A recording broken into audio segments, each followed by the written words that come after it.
Deməli, Instagramda Reels videolarla bağlı bir yenilik çıxıbdır.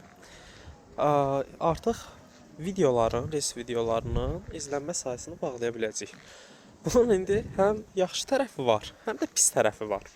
Yaxşı tərəfi nədir? Siz yeni brendləşirsiniz və tutaq ki, nə bilim, 1000 followeriniz, izləyiciniz var və sizin videonuza gəlir 200, 300, 400 baxış və siz bundan istifadə edərək rahat bir şəkildə bağlayasınız və brendinizin az izləndiyini göstərməyəsiniz. Yəni ki, ən azından özünüzə belə deyim də, təsəlli tapasınız. Amma pis tərəfi nədir?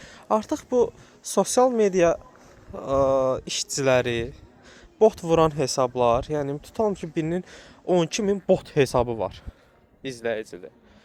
Sən heç cür sübut eləyə bilməzsən ki, o botdur. Çünki düzdür, sübut eləmək olacaq. Müəyyən bir saytlar var, özün girib baxırsan ki, izləyici kütləsi hansıdır, necədir. Amma müştəri onu başa düşməyəcək ki, bunun videolarına 50 baxış gəlir. 12.000 yəni followeri var, bəsimdir deyəcək, vəsiyo qalacaq elə.